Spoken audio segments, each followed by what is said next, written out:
This is Car Guys Talk with Andrew and Tavarish. Ian A.C. Dawson wants to know, how many of Hoovie's cars do you have now?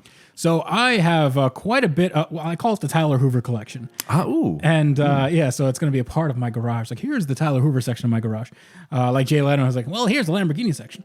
And I have 3 cars. I have the Mercedes S600, I have the Bentley Continental GT, and I have the Ferrari F355. Now, Hoovie wants to sell Apollo 911. The 996 Carrera 2, I believe it was, that he LS swapped and then subsequently blew on the track. So he wants to sell that, and he will not sell it to me. And that's good because I already spent all my money on the last car. So that's fine. But I don't expect to buy any more cars off of him because there's not really anything I kind of want.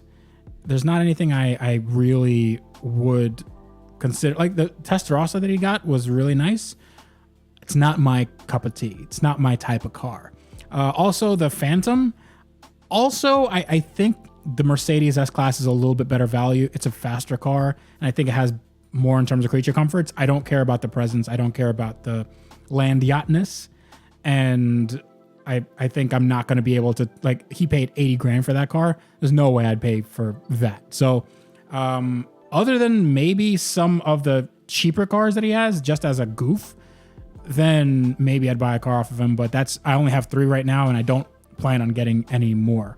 How about you? How many Hoovie cars do you have? I have none. Really? You should get your own collection. You should get a Hoovie collection. Maybe eventually I'll do that. Yes. You should just buy cars from other YouTubers, and then they just get passed around. It goes like Doug DeMuro, Hoovie, Tavarish, and then from Tavarish it goes to the junkyard.